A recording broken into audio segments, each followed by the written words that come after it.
Essa não é só uma estátua, é uma narrativa que nos traz sussurros de outros tempos, sussurros que nos contam histórias soterradas que nos foram roubadas.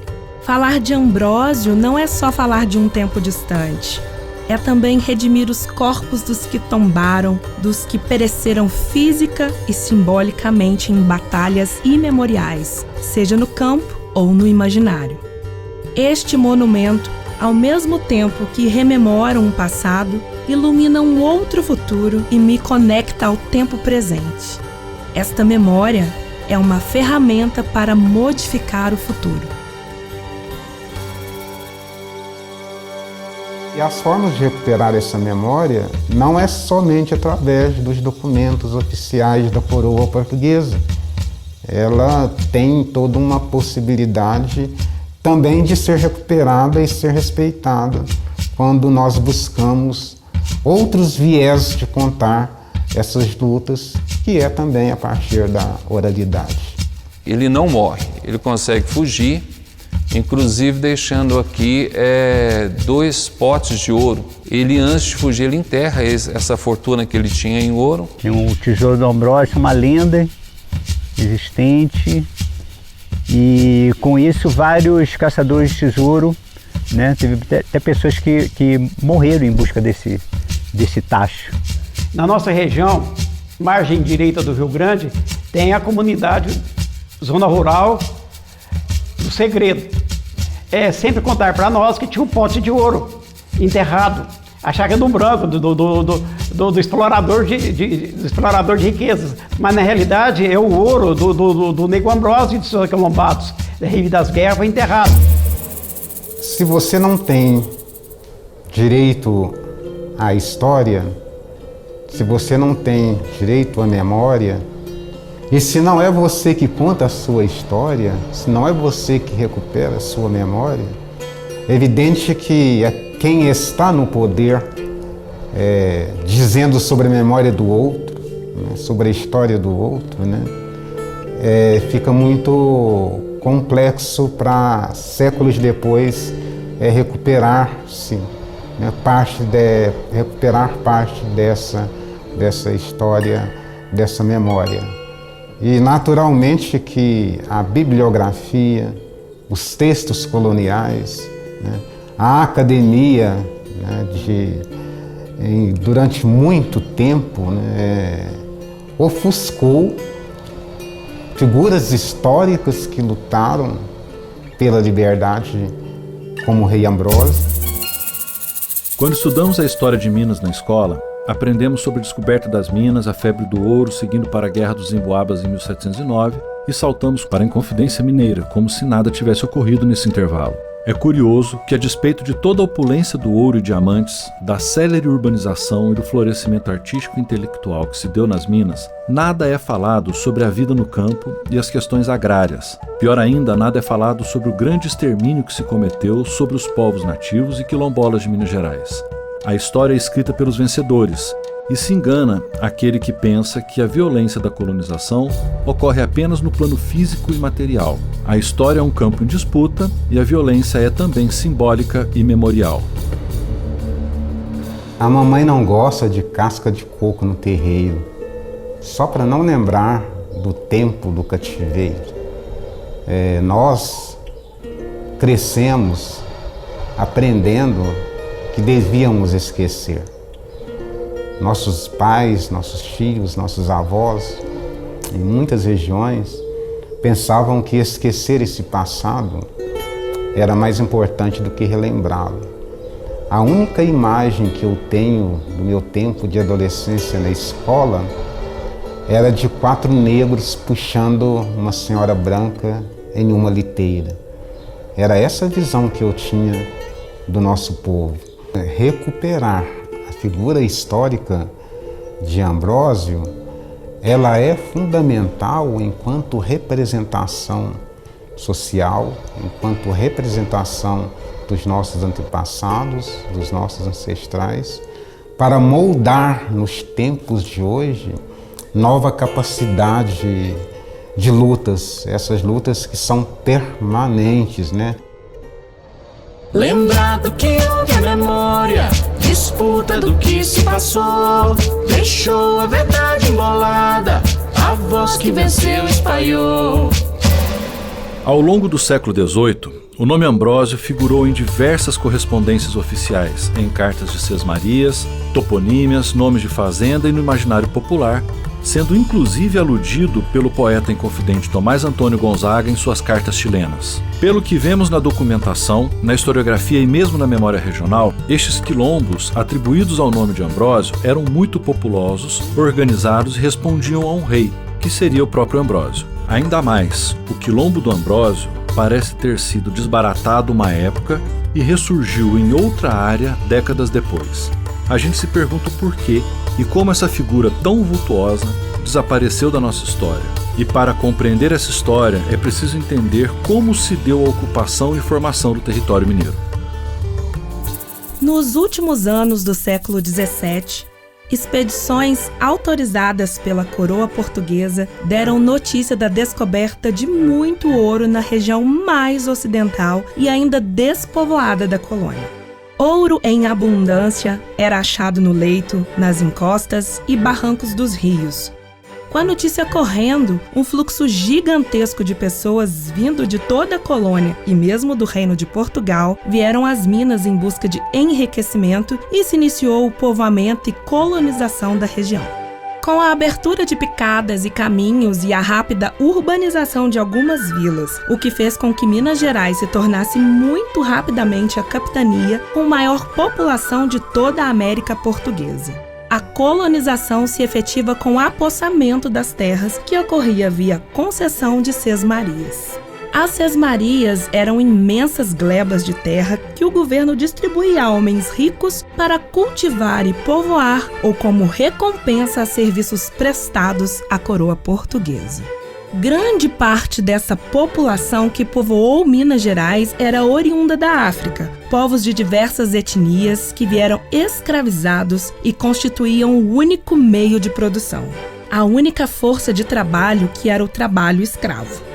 Os escravos eram propriedade privada do senhor e tinham jornadas de trabalho extenuantes, acomodações precárias e comida racionada. Tinham uma baixíssima expectativa de vida e estavam sujeitos a castigos dos mais variados por parte de seus feitores. Trabalhavam nas lavouras, em serviços domésticos e na mineração. Era uma dinâmica de violência e a população escravizada muitas vezes tentou, individual ou coletivamente, se livrar do cativeiro e dos maus tratos, seja pelo ataque pessoal, por queima de lavouras ou, como na maioria das vezes, pela fuga e a subsequente formação de quilombos. Quilombo é viver em comunidade. E esse viver em comunidade, ele já é anterior à chegada de escravizados nas Américas. O conceito de quilombo, né, desse viver, ele, quando chega principalmente no Brasil, ele vai ter uma outra dinâmica. A dinâmica, né, de escravizados que se revoltam, que empreende fugas pelas matas. E nesse empreender as fugas para as matas, esses ex-escravizados se tornam quilombolas e também passam a coexistir com os indígenas nas regiões que os indígenas habitavam. E eles fogem para o sertão, e o sertão é terra de ninguém, não tem dono. Onde não há instituições, não há segurança, e Portugal ainda não tinha alcançado. A simples menção ao nome sertão já gera medo naquela época, pois é povoado por animais, por negros fugidos, indígenas, até monstros. E toda a área ainda a se povoar era chamada sertão. E um dos mais falados, mais conhecidos e mais temidos dos sertões era o sertão do Campo Grande. Campo Grande é uma região chamada com esse nome no século XVIII e que é uma região enorme, que não tem fronteiras precisas, né? E ela era a designação que era dada para o chamado sertão da comarca do Rio das Mortes, com sede em São João del Rei, né? Mas que se estendia a oeste e a sudoeste, numa região muito extensa, né? Que em limites atuais a gente poderia enquadrar, né, aproximadamente do Triângulo Mineiro até a Serra da Mantiqueira, na divisa com São Paulo. Essa área que ficava com uma área de fronteira, né, indefinida, sem jurisdição própria, né, ela virou um território fértil para a proliferação de quilombos.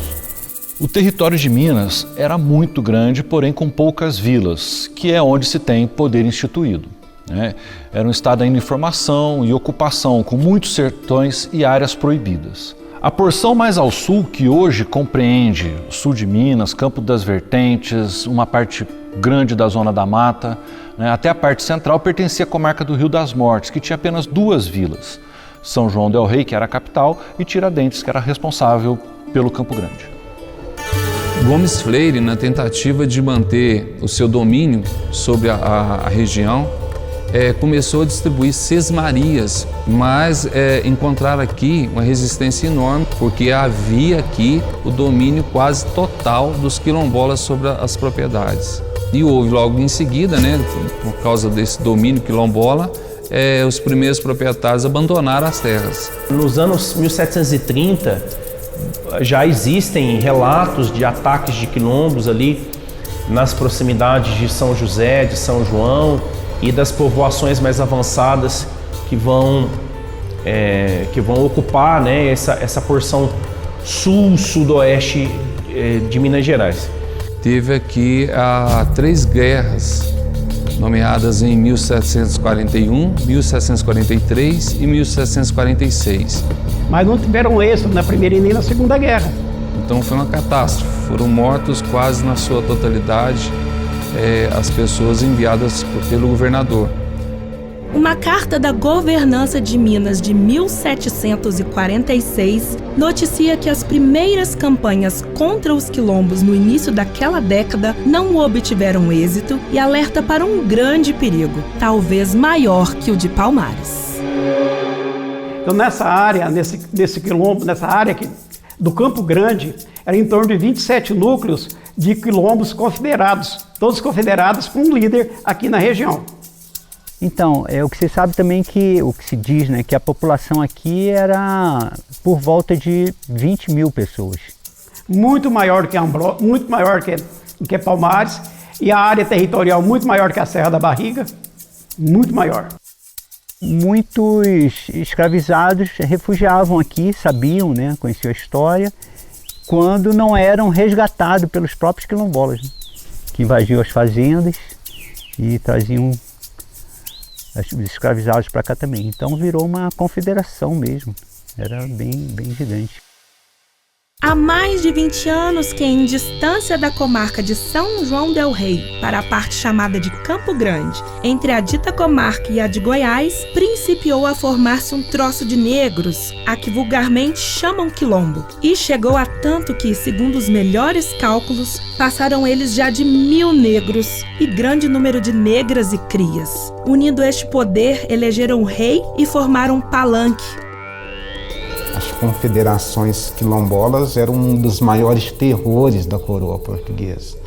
Porque aí sim, né, é pensar na confederação quilombola como um ajuntamento dos diversos mocambos existentes em Minas Gerais, e a reunião, né, de todo esse pessoal assustava a coroa portuguesa. Como se vê em documentos oficiais, estes quilombos se organizaram e se articulavam como uma confederação, respondendo a um quilombo principal com um rei nomeado. O que levou o governo de Minas a ordenar 3 grandes campanhas de conquista do Campo Grande, sendo a primeira promovida em 1746 com mais de 300 homens armados convocados em São João del Rei, Congonhas, Queluz e Prados. Aí sim, Gomes Freire prepara uma armada real, né, que eram soldados fortemente treinados e com artilharia pesada. Houve inclusive o envio de canhões para essa guerra de 1746, que aí sim elimina o quilombo aqui. Então, essa primeira expedição da segunda metade da década de 1740 é ela que teria topado com o famoso quilombo do Ambrósio. E nesse caso, tratava-se principalmente de um quilombo de grandes dimensões, que era chamado de Quilombo Grande ou posteriormente chamado de Quilombo do Ambrósio, né? Há relatos documentais que indicam a presença de um rei. O rei era o Ambrósio, o rei do Campo Grande. Esse quilombo, né, abrangia, como eu já te falei antes, um limite que ultrapassava o limite de Cristais, atual Cristais. E tinha-se nesse quilombo o controle total do Ambrósio, né? Eles tinham uma rede de espionagem em que os quilombolas faziam a varredura dos locais e tinham os pontos de vigia, que a gente chamava os morros de vigia, que inclusive até hoje conserva-se mesmo os nomes. O ataque veio do Morro das Balas, no atual município de Formiga, para depois vir atacar o núcleo principal do Quilombo do Ambrósio, na Confederação Quilombola do Campo Grande, aqui no município de Cristais. E o que acontece a partir de então aparentemente, não sabemos se esse Quilombo Grande ele irradia para uma outra região, o que possivelmente aconteceu, ou se são novos foragidos que vão para essa região. Ele vai recuar e vai até para a região do Quilombo Pernaíba, onde é o Triângulo Mineiro e Alto Paranaíba hoje. Nos documentos que a gente tem, ele não morre, ele consegue fugir. Essa expedição ela não resultou numa conquista efetiva do território, né? Já que inúmeras reclamações e denúncias surgem nos anos seguintes. E o Quilombo do Ambrósio vai surgir uma década depois, aproximadamente, em outra área mais a oeste do Campo Grande. Ao longo de 10 anos, muitas denúncias de novas formações quilombolas são formalizadas. Diversas cartas oficiais relatam que ainda havia muitos quilombolas habitando o Campo Grande que precisavam ser dizimados. Em 1752, tem-se notícia de uma comitiva fortemente armada com 200 homens do padre Marcos Freire, que é assaltada por negros nas matas do Campo Grande, que rendem, sequestram e matam seus homens. O clima era de sobressalto e apreensão. Em abril de 1756, o governador José Antônio Freire de Andrade ouve um boato que se espalhou por todas as Minas. Uma insurreição negra assolaria a capitania. Os negros do Campo Grande invadiriam todas as vilas e liquidariam todos os brancos. Este foi o estopim para organizar a segunda marcha de conquista do Campo Grande. Foram convocados como comandantes desta marcha 2 sertanistas que viviam na região de Lavras do Funil, Diogo Bueno da Fonseca e Bartolomeu Bueno do Prado. Esta expedição de 1759 percorreria uma área gigantesca que iria do extremo sul de Minas até o Triângulo Mineiro. Talvez a maior força expedicionária da história da capitania de Minas Gerais, com esse propósito de conquista quilombola, ela vai partir de São João del Rei, ela vai se organizar entre 1756 e 1759. O negócio era tão sério que o governador autorizou Diogo Bueno a prender quem se recusasse a ir na campanha com ele ou a ceder armas, né? E junto nessa missão, ordenando ele a espalhar essa ordem pela região de Lavras e Carrancas. A primeira menção ao nome do Ambrósio se dá somente durante os preparativos dessa segunda expedição, em uma carta às câmaras da capitania de Minas Gerais.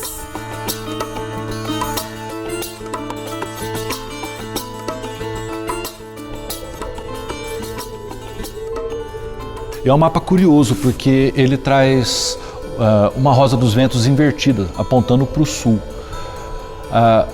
Só é possível interpretar esse mapa porque ele tem um texto na margem descrevendo tanto o trajeto quanto a região como um todo. Aqui vemos a primeira povoação do Ambrósio, ali na região de Cristais, que a gente localiza lá pelos rios e serras. E vemos mais acima o Quilombo do Ambrósio, despovoado, que estaria na região do Triângulo. Esse mapa aponta os 2 Ambrósios, porém é preciso se atentar que nos informes dos sertanistas dessa campanha da década de 1750 não é citado o nome do Ambrósio nem seu quilombo. Nós estamos aqui no sítio arqueológico tombado pelo patrimônio, que é onde era sediado o quilombo do Ambrósio, chamado Quilombo do Ambrósio. Então aqui era a sede da confederação do quilombo, que teria sido o lugar onde essa liderança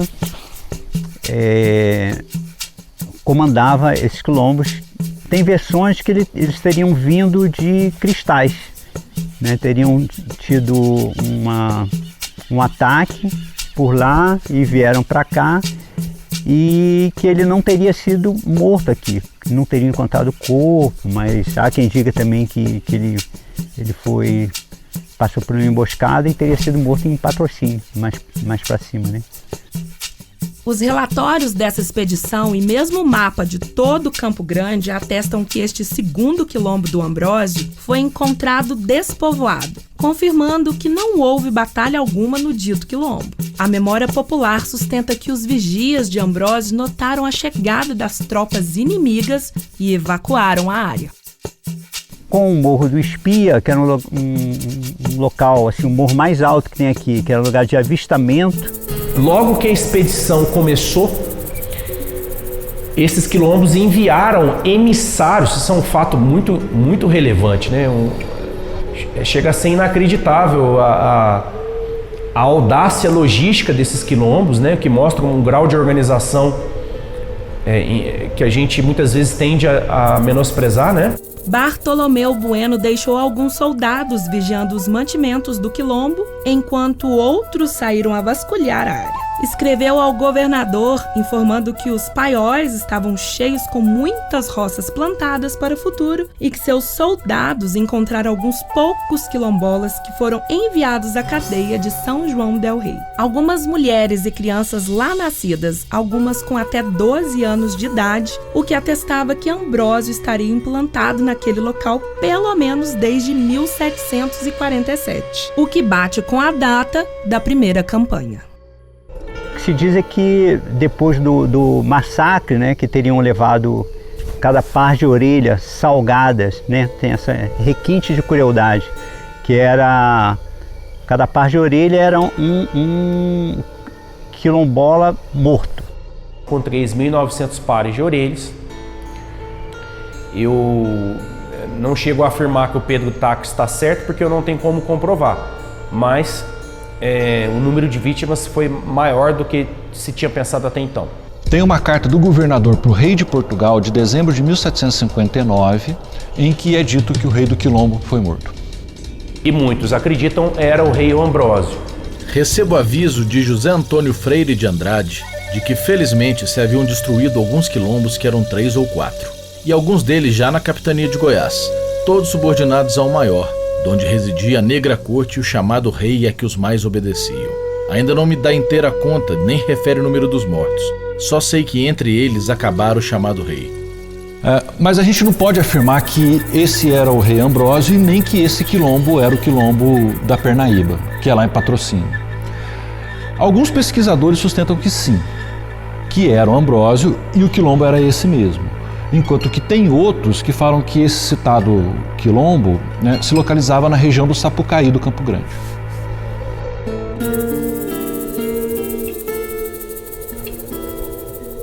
A gente se pergunta como um nome tão vultuoso até décadas depois de sua morte foi silenciado de forma tão pungente. Ambrósio, fora das várias narrativas mitológicas em torno do seu nome, é alguém que existiu, que resistiu por muito tempo à coroa portuguesa. Diferentemente, por exemplo, de outros, né, personagens que nós temos na história, nós temos uma coisa muito interessante quando nós pensamos em Chico Rei, por exemplo, né? O Chico Rei, que para muitos é mito, né, para outros não é mito. Mas a figura do Chico Rei, ela é interessante para a gente pensar essas conexões de estar lutando pela liberdade, mas não estar desagradando o Estado, não estar comprando guerra direta com o Estado. A lenda de Chico Rei surge em 1904, relatada por Diogo de Vasconcelos. Chico seria um monarca africano que fora raptado em África e trazido escravo para Ouro Preto junto de seu filho. Trabalhando duro, comprara sua própria alforria e, com tempo e mais trabalho, comprara a liberdade de seu filho e de outros escravizados. Estes que passaram a chamá-lo de rei. Chegou a comprar sua própria mina. Com o ouro de sua mina, Chico e seu grupo de alforriados teriam construído algumas igrejas em Ouro Preto. É muito mais fácil a gente problematizar a existência do Chico Rei do que do Ambrósio. Afinal, do Ambrósio a gente tem muito documento, enquanto que do Chico Rei não, né? O Chico Rei é um herói da meritocracia. Ele foi habilitado historicamente justamente por ter jogado o jogo do dominador. O cara que trabalhou, que acumulou, se libertou e buscou libertar os seus. Ao passo que o Ambrósio, ele não jogou o jogo do dominador, ele não se rendeu, é um rebelde, né, que resiste, e por isso ele foi desabilitado historicamente. Porque difundir um ser histórico como o Ambrósio, difundir um ser histórico como Zumbi dos Palmares, mas principalmente se nós pensarmos em Minas Gerais, as centenas de quilombos existentes em Minas Gerais. Se todos esses quilombos incorporassem lutas efetivas como o de Ambrósio, corria-se o risco da constituição de confederações. As confederações quilombolas eram um dos maiores terrores da coroa portuguesa. Há um outro fato curioso sobre o Ambrósio que suscita debates calorosos. No mapa do Capitão França, da década de 1760, um documento feito para relatar a marcha contra os aquilombados em 1759, temos em meio a dezenas de quilombos, serras, rios e arraiais, apenas 2 localidades com o nome de povoação. A povoação dos Bueno, área onde os Bueno povoaram e residiam, e a primeira povoação do Ambrósio, que é onde hoje temos a cidade de Cristais. Por que chamar de povoação e não quilombo este primeiro Ambrósio? Será que aquele primeiro núcleo não era um quilombo?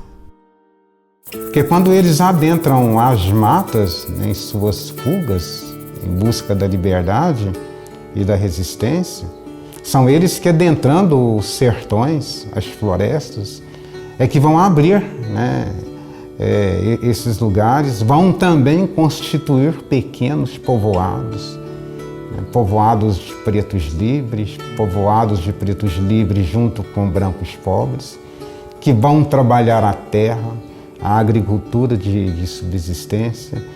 O Ambrósio é um agricultor, ele não é nenhum negro fugido, né?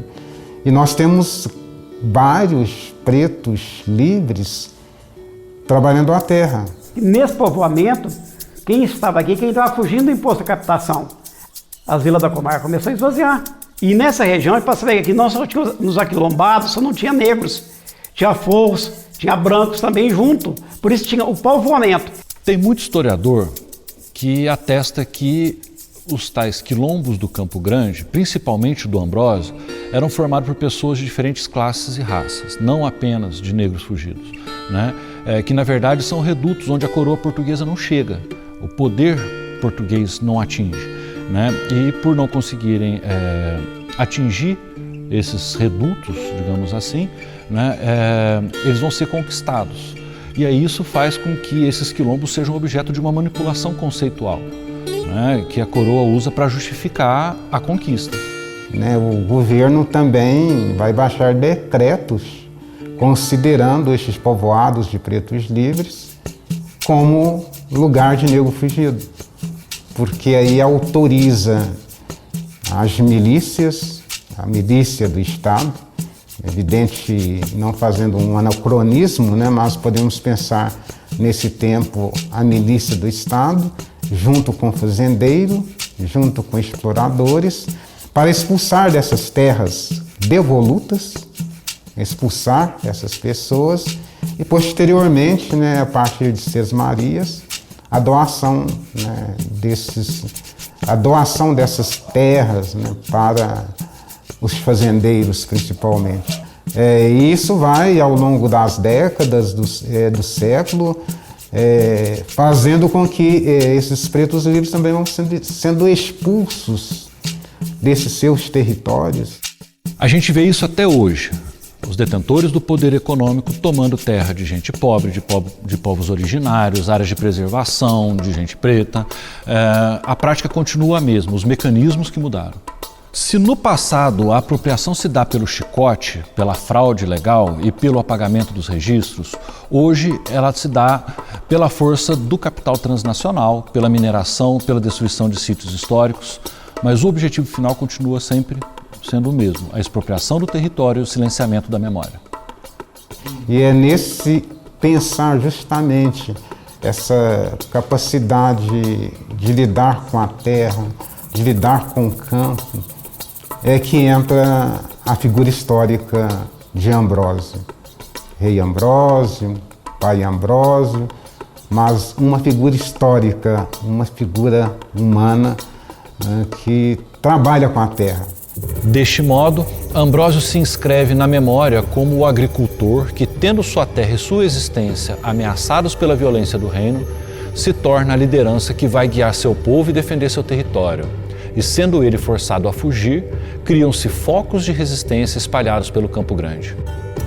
A figura do Ambrósio se tornou, no imaginário popular e do movimento negro e das memórias quilombolas quase uma figura mítica, Então, o que se tem de efetivo? Existiram vários Ambrósios dentro do Campo Grande. Isso do ponto de vista documental. Parece que o governador Gomes Freire, na expedição de 1746, ele já dá início a um processo de apagamento do personagem, do Ambrósio. Ele mesmo não menciona o nome Ambrósio nem durante os preparativos para a campanha e nem depois. Pode ser que ele tivesse receio de insuflar o nome dessa liderança ainda mais, criando um mito. A documentação de 1746 a 49, ela não menciona o Ambrósio, mas depois esse nome aparece quando, no momento da segunda expedição, já na década de 1750, o governador se refere a esse primeiro quilombo atacado como quilombo do Ambrósio, ou quilombo grande. Isso porque, em 45, o Gomes Freire comenta que há mais de 20 anos tem um quilombo maior do que Palmares, com um rei que tira o sossego dele. Não há nenhuma menção à captura ou morte desse rei. A morte do Ambrósio, de 1746, ela só vai ser relatada 50 anos depois, de forma instrumentalizada, num documento que vai ser confeccionado no intuito de recuperar para Minas Gerais um território que se pensava ser de Minas, que hoje a gente chama de Triângulo Mineiro. Então,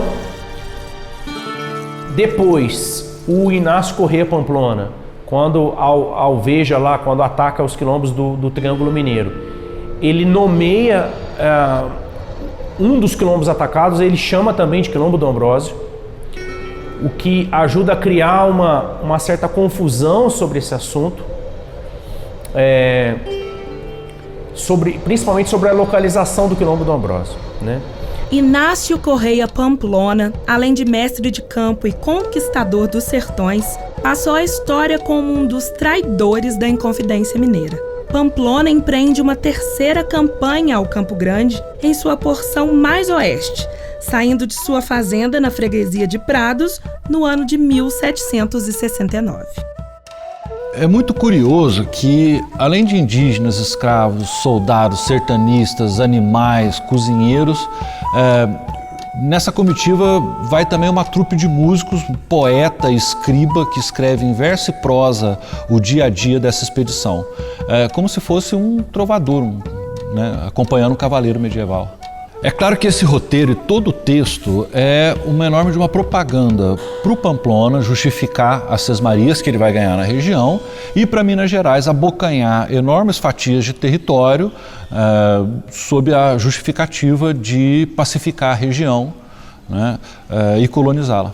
Pamplona afirma ter encontrado vazio o antigo e famoso quilombo do Ambrósio, em suas palavras, o maligno negro, fazendo um croquis deste quilombo.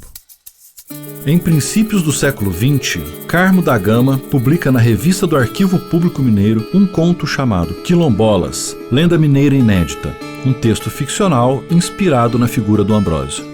Este Ambrósio romântico era um nobre africano que viera escravizado para o Brasil, onde é comprado por jesuítas e trazido para Minas Gerais, junto de sua esposa Cândida. Este Ambrósio é descrito como esbelto, valente e de grande inteligência. Os jesuítas o alforriam e ele forma um arraial que chamará de quilombo. Um quilombo católico, onde reina ordem e respeito e que posteriormente será atacado. Seja como for, a figura do Ambrósio foi de grande importância para a época. Ele foi chamado de rei, de pai, de célebre, de afamado. Ele foi laureado por poetas parnasianos. O nome dele foi usado por aristocratas para aquisição de sesmarias e mercês. Minas ampliou suas fronteiras graças ao seu nome e ainda batizou serras, fazendas e regiões inteiras no século XVIII. Alguns resistem até hoje. Ambrósio, né? A figura histórica de Ambrósio, ela continua repercutindo nos últimos anos, mais forte ainda, também por constituir, né, uma história não mítica, né? Não é uma história inventada.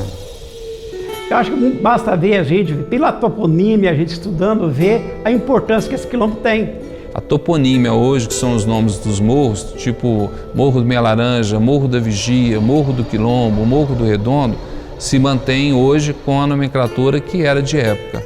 E eram locais que se mantinha a vigilância do alto, né, e se comunicava através de batimentos de tambores e de fumaça. É uma toponímia militar, espia, é de quem está vigiando, Morro da Vigia, onde está sempre vigilante.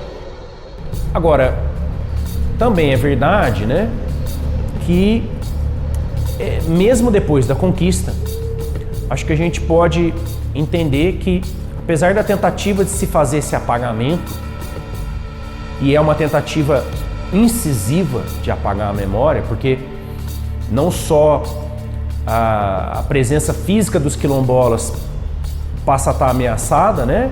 Eles são presos, eles são mortos, mas inclusive a memória da origem histórica dessa região, né? Então você tem inclusive um roubo do protagonismo dos quilombolas como primeiros ocupantes ou desbravadores da nossa região. Nós temos na região do quilombo de Ambrósio, bem na divisa da cidade de Biá, uma região chamada Capão da Paia. Capão da Paia, por exemplo, era uma região de negros, né, escravizados que fugiam e ocupavam esses lugares com seus mocambos. Capão da Paia virou comunidade São Pedro e comunidade São João. Nenhuma das cidades da nossa região tem como fundador ou como primeiro ocupante o núcleo quilombola, né?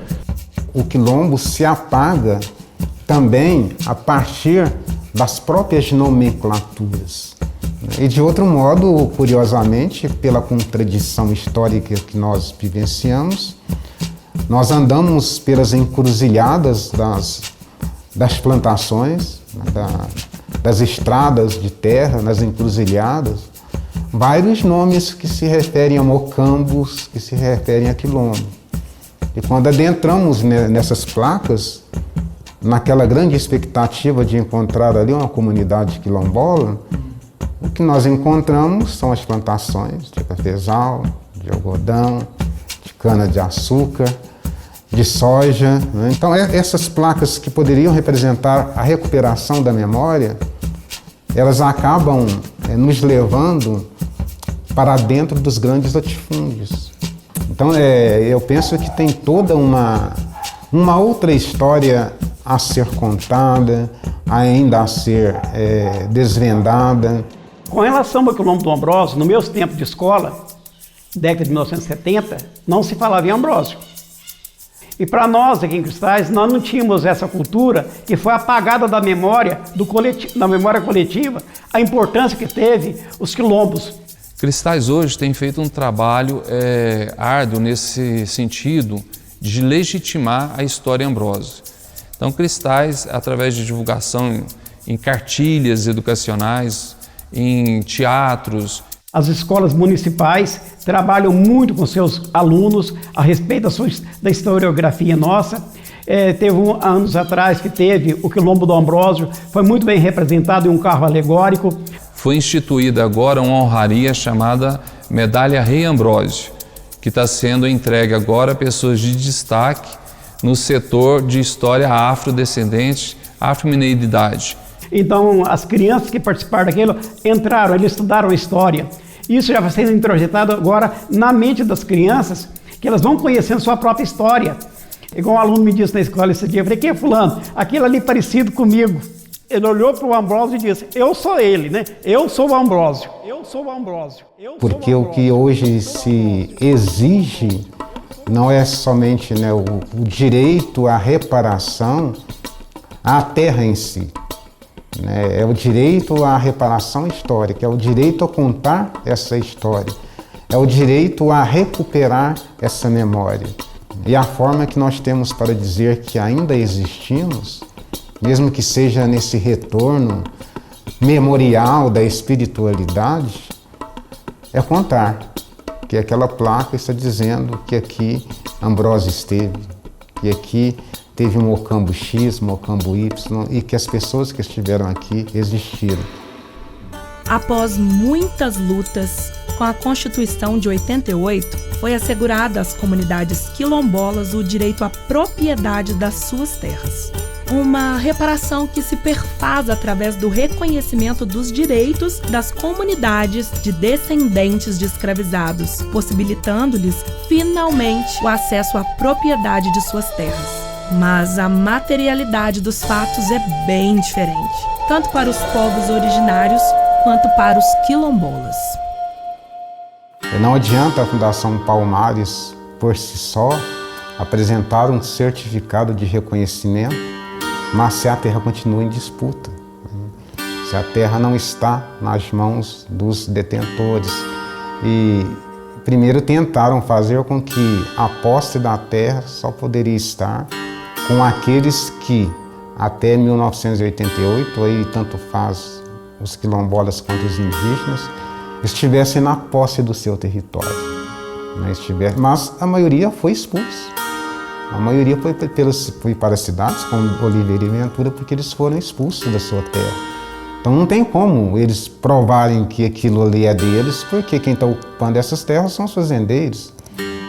É o agronegócio atualmente que está ocupando essas terras. A luta se dá tanto em cartórios, fóruns e mesmo no campo.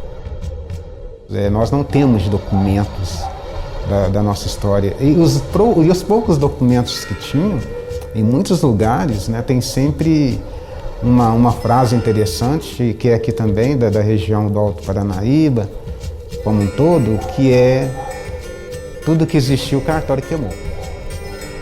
Ainda hoje, remanescentes e descendentes dos quilombolas do Campo Grande e do Ambrósio enfrentam desafios enormes para garantir sua sobrevivência e suas terras. A luta se dá tanto em cartórios, fóruns e mesmo no campo. Aqui no sul de Minas, na região de Campo do Meio, próximo a Cristais, onde, segundo o mapa do Capitão França de 1763, apontava o quilombo da Boa Vista, tem um assentamento do sem terra com mais de 400 famílias que se chama Quilombo Campo Grande. Esse pessoal tem lutado contra grandes fazendeiros e contra o Estado e vem sofrendo todo tipo de violência. Em várias partes do Brasil, né, que continuam, as famílias continuam, né, tendo seus entes assassinados, né, por disputa de terra, né, por posse da terra. É por isso que a gente sempre reafirma. Não por isso que a gente sempre reafirma. Não é possível falar de quilombo sem falar de territorialidade, sem falar de terra. E a violência é justamente essa.